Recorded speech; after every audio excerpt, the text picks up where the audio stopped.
Boa noite, telespectadores. O nosso assunto hoje volta a ser beleza. Eu sou empolgada com este assunto porque quem não gosta, né, de estar bonita, de coisas bonitas, de se sentir bem, né, com a autoestima mais elevada. E para conversar sobre o assunto, nós viemos aqui de novo no estúdio Janaína Quintana para conversar com a própria, não é? Que é a profissional e também a que ministra os cursos sobre beleza. E que você também, não é, pode aprender com ela as diversas técnicas, não é? É só, né, falar, né, com a especialista aí, não é, que tem muita coisa bacana, inclusive uma forma de entrar no mercado de trabalho, não é, com essa profissão tão gostosa que é deixar as pessoas mais bonitas, não é, Janaína? Tudo bem? Tudo bem, doutora Eliane. Tudo ótimo. Pois então, nosso assunto hoje é micropigmentação, né? E eu já gostaria, assim, de te perguntar, né? Porque a micropigmentação, eu sei que ela já tem algum tempo, mas é relativamente recente no sentido como nós vemos hoje, não é? E eu creio que deva fazer aí menos de 10 anos, não é? Que começou devagarinho, mas era mais a questão da rena, não é? Não existia hoje as técnicas que se tem. Então, o que tu me dizes aí, não é? Sobre agora essa tendência que veio para ficar, não é? Com certeza. Então, na verdade, há um tempo atrás, tu deve recordar, inclusive, que nós nem cuidávamos da sobrancelha, ao contrário, nós retirávamos quase tudo. Eu mesma tenho fotos adolescente com a sobrancelha bem fininha, porque era moda, na época, tirar quase tudo. Depois veio a moda de, eu tiro quase tudo e vou lá e faço uma micropigmentação semidefinitiva, que era aquela micropigmentação feia, aquela micropigmentação retrógrada, né? Artificial, que chamavam de semidefinitiva, onde realmente era uma técnica de tatuagem, não saía mais, a menos que fosse utilizado o laser, e mesmo utilizando o laser, essa pele nunca mais voltaria a ser o que era antes, né? Essa pele fica agredida.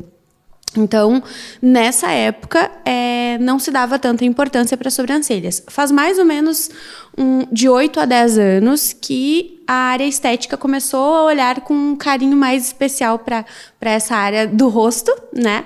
E então vieram as técnicas mais conhecidas hoje. A principal aí que ficou mais conhecida, eu acho que foi a que deu o pontapé nesse movimento, é a microblading, famosa, fio a fio, né?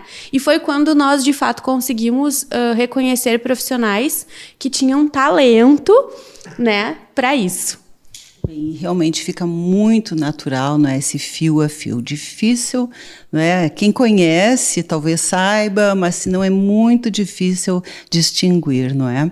Mas, Janaína, assim como veio essa tendência, depois de algum tempo, algumas pessoas queriam refazer, não é? Porque dura um tempo, né? Eu acho que um tempo considerável, mas quando isso vai ficando, digamos assim, não é mais exatamente como era, né, o tempo passou, muitas pessoas estão indo fazer a micropigmentação novamente, e aí quando chegam, vem a notícia: tem que retirar a que já tem. Eu levo um pouquinho de medo com isso, existe tecnologia para isso, né? Mas eu não sei, o que tu pensas a respeito disso? Então, eu tento sempre trabalhar conversando com a cliente e chegando juntas a uma conclusão do que ela quer, né? Não é somente o que eu, como profissional, acho que deve ser feito. Claro que eu vou dar o meu parecer, mas é ela que vai acordar todos os dias e se olhar no espelho com aquela sobrancelha que eu fiz. Então, a opinião dela prevalece. No caso de um pigmento antigo, hoje é muito raro tu encontrar alguém que não tenha nenhuma micropigmentação. Todo mundo já fez algum tipo de micro, né?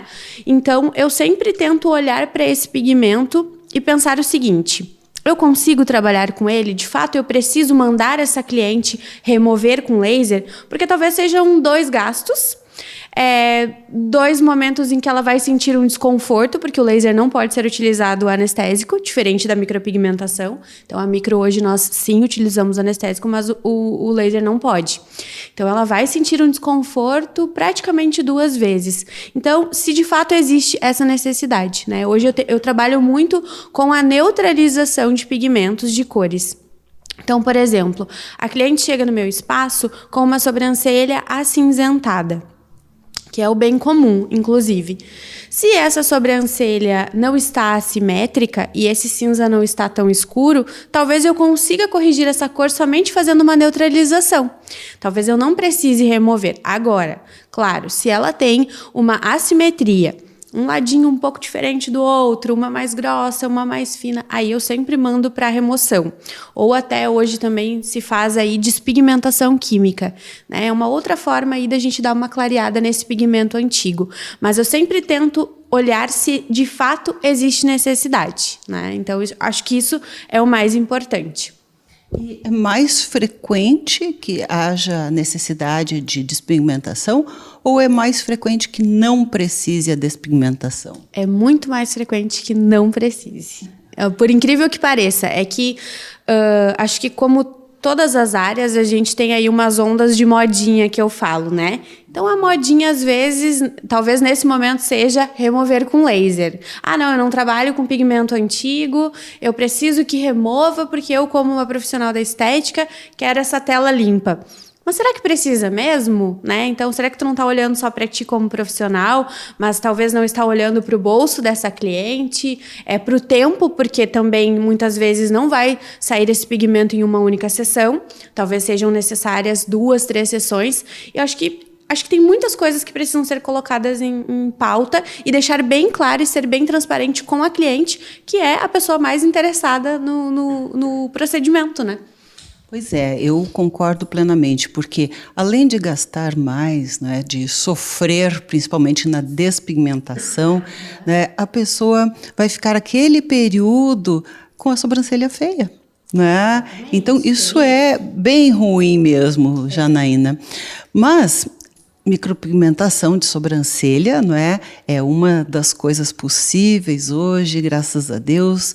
E assim como a boca, né, que também pode ter micropigmentação, fazem especialmente com que a gente saia de casa, às vezes, sem uma maquiagem na pressa, mas está lá com a sobrancelha bonita, a boca parece que tem um batonzinho, né? Então dá para sair correndo e não sair com aquela cara assim, né? Lavada, não é? Bem, Janaína, mas para falar um pouquinho sobre a micropigmentação de lábios, nós vamos falar daqui a pouquinho, depois dos nossos comerciais.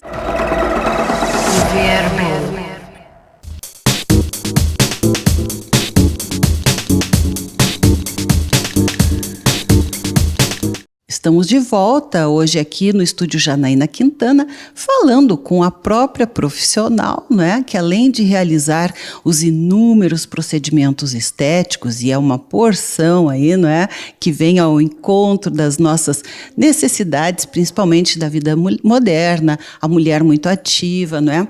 Ela também ministra cursos, não é, nas várias áreas e procedimentos para aquelas pessoas, não é, que talvez queiram sair de algo que não estão fazendo assim tão gratificante ou prazeroso, né? E trabalhar com beleza. Então, olha, uma grande oportunidade aí. Mas, Janaína, nós continuamos a falar sobre micropigmentação. No bloco anterior foi especialmente, né, sobre a questão da micropigmentação de sobrancelhas, né, os mitos e verdades, né, que a Janaína aqui nos falou. E sobre a micropigmentação de boca? Então, a micropigmentação labial, ela chegou um pouquinho depois aí da micropigmentação de sobrancelhas, mas ela veio para ficar, né? Hoje também é difícil encontrar uma mulher que já não tenha feito algum tipo de micropigmentação labial. A microlabial, eu trabalho e defendo a ideia da revitalização. Eu, como profissional, não acho bacana tu fazer uma micropigmentação tão forte. Por exemplo, um batom vermelho. Eu acho que a pessoa vai acordar todos os dias com aquele batom vermelho, eu acho que ela não vai gostar muito a longo prazo. Então, eu sempre tento conversar muito com essa ideia de vamos revitalizar. Jana, o que é revitalizar? Então, a gente vai redefinir os contornos. Às vezes, a pessoa tem uma pequena assimetria de um ladinho para o outro. A gente consegue amenizar isso. Falha de coloração é muito comum, por incrível que pareça, em lábio. Então, muitas vezes, a pessoa olha e ela acha que ela tem um lábio fino. Na verdade, ela tem falha de coloração. Isso tudo a gente consegue corrigir com a micropigmentação. Uma que outra cicatriz, alguma coisa que tenha no lábio nesse sentido, a gente também consegue reparar. Claro que existe uma ideia de que a micropigmentação vai aumentar o lábio. Não, ela não vai. Mas ela vai redefinir contornos e isso por si só, talvez, dependendo, né, desse lábio, vai parecer que ele está um pouquinho maior. Então, a gente consegue sim trabalhar aí com 1 milímetro, 2 milímetros de assimetria. A gente consegue dar uma melhoradinha e definir o famoso arco do cupido, que é o que a gente, né, acha mais lindo aí no lábio feminino. É verdade. Bem, e eu fiz a micropigmentação labial aqui também, falando especificamente sobre isso, né? Realmente aconteceu uma coisa interessante, né? Uma das minhas filhas, ela detesta que chegue e dê um beijo e deixe marca de batom. Eu já faço assim meio que de sacanagem, como se diz, para dizer, ó, tá carimbada, né? Tu é minha. Mas, né, às vezes ela tá, né, trabalhando, realmente não dá. Sim. E eu cheguei e ela se afastou, né? Ah, tu tá com batom? Eu disse, não, tô com batom. Tá, mas eu disse, não, estou com batom. Realmente, né? Foi a micropigmentação. Então, e muito natural, né? Foi super bacana. E uma das perguntas, né, digamos assim, tu falaste no vermelho, né? Que não é bacana às vezes estar sempre com vermelho, né? Quais são? Vai cansar. O vermelho é lindo, mas sempre, não todos os dias. Que outros tons são os mais comuns e que ficam naturais? Então, depende, a gente precisa levar algumas coisas em consideração, né, doutora Eliane? Por exemplo, qual é o tom do lábio natural dessa cliente? Porque o pigmento que eu vou colocar em contato com a cor natural do lábio dela vai formar uma cor única. Então, eu vou colocar um pigmento no teu lábio e no lábio da Mariazinha e vai ficar totalmente diferente, porque cada uma tem um fundo de cor, né? Eu gosto bastante, eu percebo que as clientes gostam bastante também de um rosadinho envelhecido. Seria a cor natural do lábio se ele fosse um lábio extremamente saudável, né? Então, e claro, como a gente redefine essas bordas, então a gente consegue uma cor mais homogênea, que seria todo o lábio na mesma cor. Então, isso dá aquele efeito de revitalização e aquela ideia de que o meu batom não sai. Olha, que é muito legal. Mas, olha, não que eu seja conivente, a favor ou esteja incentivando, mas tem muitas pessoas, né, ainda fumantes. Para quem tem aqueles lábios roxos, né, que principalmente o médico olha e já diz, né, tu é fumante, né, porque ficam com os lábios arroxados pela falta de circulação causada pelo cigarro, né? Os lábios ficam mais finos, ficam escuros, porque falta oxigenação em função, né, dessa contração das artérias, né? E que fica com aquele aspecto cianótico, ou seja, sem oxigenação. E realmente, né, não é legal.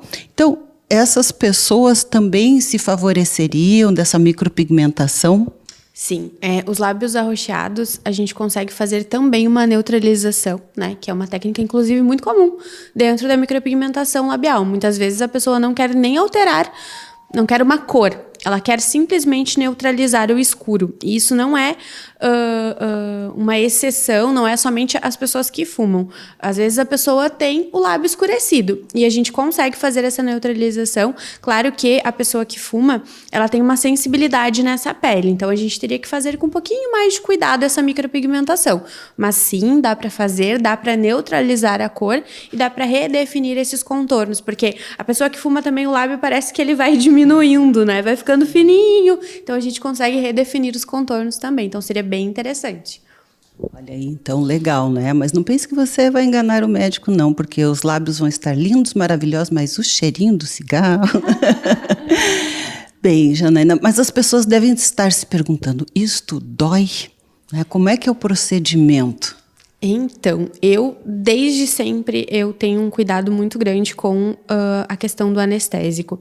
Porque eu, como profissional, acho muito ruim trabalhar com a minha cliente sentindo dor.